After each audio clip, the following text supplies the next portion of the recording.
Fala galera do sétimo ano, tudo bem com vocês? Espero que sim. Aqui quem está falando com vocês é o professor Juliano, sou professor de História, né?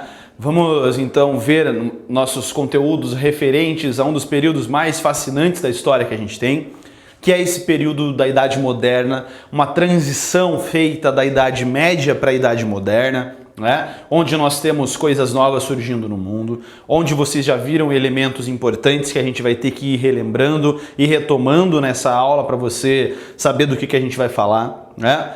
E um detalhe importante, né? Lembrando que quando a gente estiver durante as nossas aulas aí, quando vocês estiverem vendo nos slides muita informação, lembra que você não precisa ficar se matando de copiar enquanto o professor está falando, enquanto eu estou falando aqui. Pausa o vídeo, copia o que está ali, caso você queira. É sempre importante, né? Vai deixando em dia, vai anotando no teu caderno essas informações, ou se você quiser ir acompanhando com o livro didático também, você pode acompanhar aí nessa sequência que nós temos o início do capítulo falando lá da expansão marítima, tá? Eu montei as aulas todas de acordo, seguindo exatamente a sequência que aparece no material didático de vocês, certo? Então, como eu falei para vocês, galera, esse assunto que a gente está falando de expansão marítima, ele retrata uma transição, tá? O que é a transição? É a saída de algum lugar para outro lugar, ou a saída, no caso que a gente tem aqui, de um mundo para outro. Então a gente tem a transição da Idade Média para a Idade Moderna. Então a gente está saindo aqui de um mundo medieval, em que nós temos uma instituição de poder extremamente importante. Qual que era a principal instituição de poder que existia durante aqui a Idade Média? A chamada Igreja Católica Apostólica Romana, que a gente chama de ICAR. Né? Igreja Católica Apostólica Romana é a instituição de poder importante durante o período medieval e nós temos, claro, que ela vai continuar sendo uma instituição de enorme poder aqui durante a Idade Moderna, ainda nos dias de hoje. No Brasil, por exemplo, a Igreja Católica exerce bastante influência, né? Então, esse é o contexto que a gente tem. Saída de um mundo feudal, na verdade já a crise do feudalismo acontecendo na Baixa Idade Média, né? Chegando aqui na Idade Moderna. O que marca a Idade Moderna, galera? Lembra lá? É a invasão de Constantinopla pelo Império Turco-Otomano. O Império Turco-Otomano consegue invadir a cidade de Constantinopla, que era a capital do Império Bizantino, né? E não se esqueça disso, né? E isso marca a transição da Idade Média para a Idade Moderna. Inclusive, olha que legal, para você aproveitar aí. Na Netflix tem uma série recente que fala sobre isso, chamada Ascensão Império Otomano, que fala sobre a tomada da cidade de Constantinopla pelo Império Muçulmano. Beleza? Vamos lá então.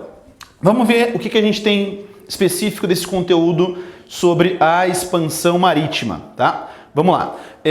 Claro, a gente vai ver alguns detalhes importantes aqui, além do que vai ser colocado aqui para vocês na nossa primeira...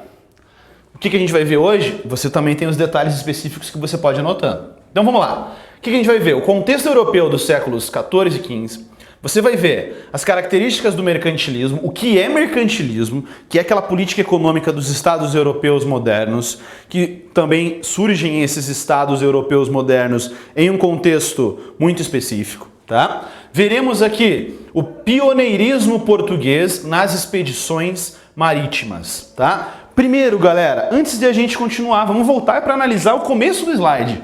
Expansão marítima. O que essa expressão quer dizer? O que significa expansão? Significa aumentar, conquistar novas terras, novos rumos ou novos mundos, como a gente tem aqui. Tá? A expansão marítima, então, nós temos o aumento dos territórios que vão acontecer pelo meio do mar. As pessoas vão começar a desenvolver expedições, embarcações que vão sair rasgando os oceanos pelo mundo, né? E essas expedições marítimas, essa expansão marítima, ela é característica da Europa. Lembra que aqui, galera, nós estamos falando de uma história com uma perspectiva eurocêntrica. O que isso quer dizer, galera? Quer dizer que é uma ideia de que a história europeia é o centro da história mundial. E a partir dela as coisas vão acontecendo. Tá? Então, vamos lá. Vamos ver o que vai acontecer aqui. Olha o contexto que a gente tem do século XV, claro, também no século XVI. Tá? Primeira coisa, e como eu falei, pausa o vídeo se você quiser e copia o slide. Primeiro detalhe, galera, desse contexto europeu do século XV, dessa transição da Idade Média para a Idade Moderna. Nós temos o surgimento dos estados unificados. O que significa dizer que um estado ele é unificado? Vamos vir aqui no quadro para você conseguir entender melhor. Olha só. Isso que eu não ia nem usar isso aqui, hein? Olha o que acontece. Estado unificado significa o seguinte: durante o período medieval, a Europa ela era dividida em pequenas propriedades comandadas pelos nobres, os chamados senhores feudais. Esses senhores feudais comandavam a sua região específica. Professor, o que é isso? Pensa que cada um desses negocinhos aqui, ó, é um feudo. Cada um deles é um feudo. Tá? Cada um deles é comandado por um senhor feudal. Aqui, o poder ele não é centralizado, o poder é dividido. O que isso significa? Cada senhor feudal comanda aqui o seu próprio feudo. Cada região dessa é comandada por um senhor feudal. O poder, portanto, ele não é centralizado, ele é dividido. O que significa dizer que o poder desses estados ele é unificado? Significa o seguinte, que ao invés de você ter vários senhores feudais comandando, significa que aqui você vai ter agora não mais vários feudos, você tem um estado surgindo e agora você vai ter uma única pessoa comandando tudo isso ao mesmo tempo. Nós temos aqui então o surgimento do Estado, nesse período chamado de Estado absolutista. E isso significa também que o poder agora, o poder é centralizado. Você não tem mais vários senhores feudais mandando, vai ser escolhido dentre eles, um membro da nobreza que vai comandar tudo isso agora. Então você já não tem mais o poder dividido entre os senhores feudais. Você tem apenas um monarca. Nós temos o surgimento do Estado absolutista nesse período aqui. Beleza? Então, entenderam? É bem esdrúxulo o exemplo, mas você entende. Tenho certeza.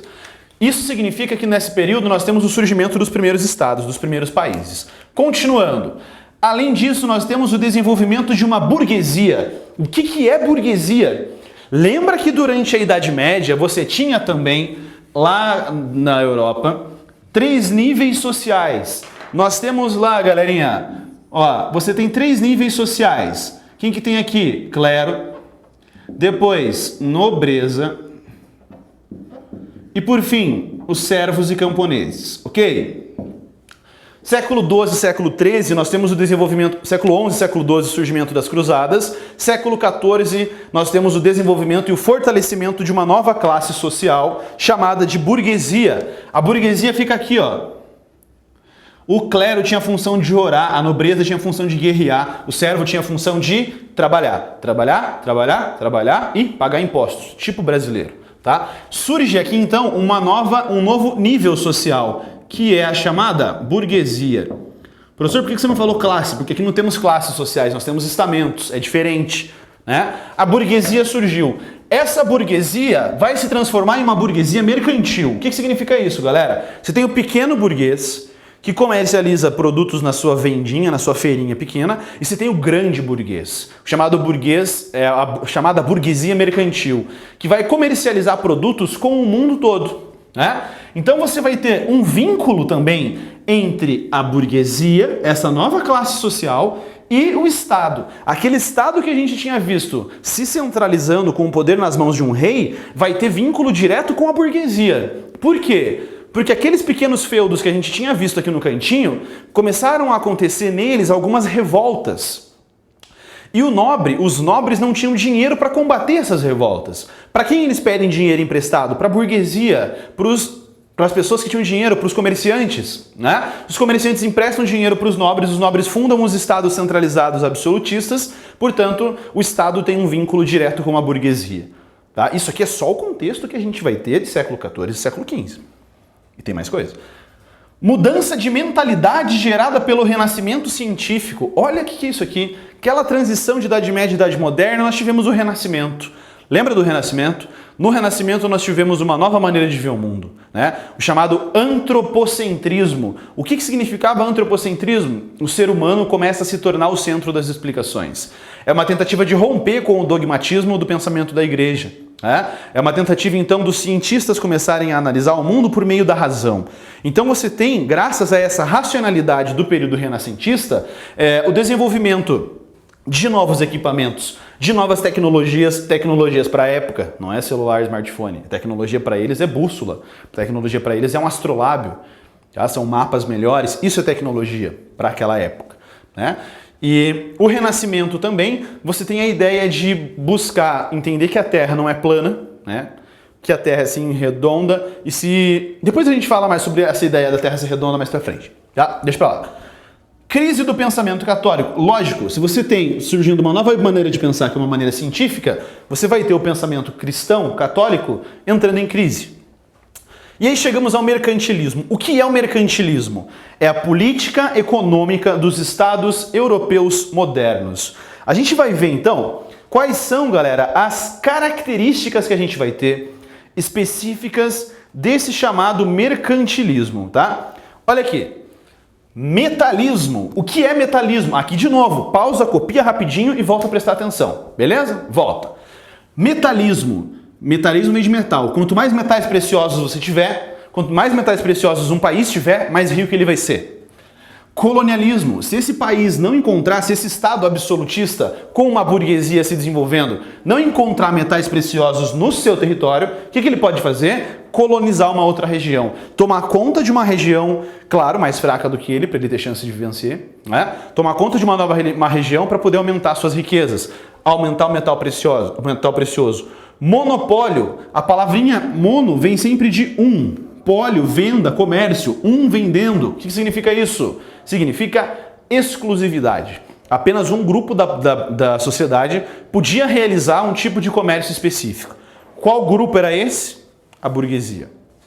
Apenas alguns membros da burguesia, tá? Balança comercial favorável. O que é isso, galera? Balança. Já viram aquelas balanças? Até no símbolo de direito tem lá uma balança lá e tal. Balança comercial favorável. Presta atenção comigo. Nunca se esquece do metalismo. O que é metalismo? Quanto mais metais preciosos você tem, mais rico você é. Tá? Então, balança comercial favorável é o seguinte. Quando você vende bastante, o que está acontecendo? Você tem um produto, você vendeu. Naquela época, a riqueza era dita nos metais preciosos. Se você está vendendo alguma coisa, está entrando metal precioso. Se está vendendo, está entrando metal precioso. Tua balança comercial está ficando favorável. Por que ela está favorável? Porque está entrando metal precioso. Se você começa a comprar muitas coisas em outro lugar, o que está acontecendo com o teu metal precioso? Está saindo do teu reino. A tua balança comercial não está favorável. Balança comercial favorável, então, a gente pode considerar como você exportar mais do que você importar. Beleza? Protecionismo econômico. Esse exemplo é legal. Observe aqui. O que significa protecionismo? Vem de proteção, vem de proteger, né? Ó, imagina nesse meu exemplo aqui, dois reinos. Você tem o reino A e você tem o reino B. E tem um produto que é muito valioso para esses dois reinos. Trigo. Vou colocar aqui embaixo. O trigo. O trigo no reino A custa 10 pila o quilo. Sei lá, no reino A.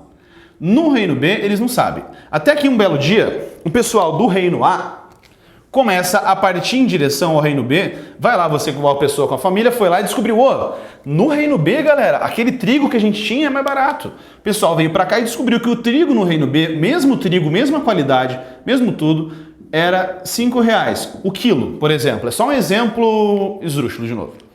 O que a galera começou a fazer? Começou a sair do reino A em direção ao reino B para comprar trigo, porque era muito mais barato. O que estava acontecendo? O metal precioso do reino A estava indo em direção ao reino B. A balança comercial estava favorável para o reino A? Não. E para o reino B? Sim, porque estava entrando metal precioso. Tá? Então, qual a função que o rei, o governante ali desse reino A vai fazer? Qual a atitude dele? Ele vai falar, ah é? Beleza. Quando você estiver voltando do reino B para cá com o seu trigo, você vai ter que me pagar um imposto de R$6 por quilo. Agora o que vai acontecer, galera? Isso aqui vai fazer com que seja mais vantajoso o pessoal do reino A comprar trigo dentro do seu próprio reino. Isso que o rei fez foi proteger. Ele blindou a economia. Isso é protecionismo econômico, é você fazer o metal precioso ficar dentro do seu território. Beleza? Vamos lá? Isso tudo só foi possível, galera, graças ao intervencionismo. Quem que fez essa barreira alfandegária aqui? Foi o rei absolutista que tinha o controle sobre a economia. Beleza? Vamos lá, continuando então, para a gente ver algumas coisinhas importantes rapidinho, tá? Por que a gente tem então, pessoal, quais são os... Opa, já adiantei muito. O primeiro país que a gente vai ter participando da chamada expansão marítima é Portugal. Por isso nós chamamos de pioneirismo português. Por que é pioneirismo? Porque Portugal é o primeiro. Por que Portugal consegue ser o primeiro? Você precisa ter um Estado centralizado, não se esquece. Você precisa ter uma forte burguesia mercantil. O que Portugal tem? A sua unificação no século XIV. Portugal se transforma em um reino com poder centralizado e unificado em 1385, com a Revolução de Avis. Tá? Não vou explicar o processo da Revolução de Avis, que é muito extenso. Tá? Saiba que Portugal vai conseguir ter o poder centralizado.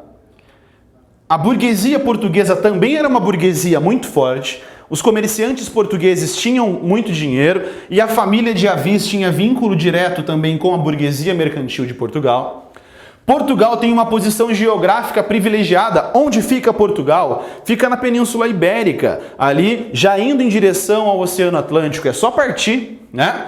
O conhecimento da época, nós tínhamos a chamada Escola de Sagres, que era um local onde as pessoas se encontravam para compartilhar conhecimentos marítimos lá nessa época.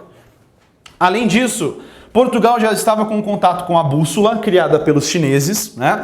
Tinha já o desenvolvimento do astrolábio, que é um instrumento de navegação, esse aqui, ó, que é utilizado para você se localizar durante a navegação noturna, né? Portugal já tinha as caravelas e naus também aqui, que favoreciam a navegação mesmo quando tinha pouco vento, tá? E Portugal, então, decide o seguinte, Portugal decide contornar o continente africano para chegar às Índias. E é a partir daqui que a gente vai começar a falar na nossa próxima aula. O porquê que Portugal decide de uma hora para outra iniciar essas expedições, o que ela queria, qual era o objetivo, né? Na verdade, o objetivo português vai ser o objetivo de romper com o monopólio que a gente tem aqui, do chamado comércio genovese e veneziano de especiarias com as Índias. Beleza?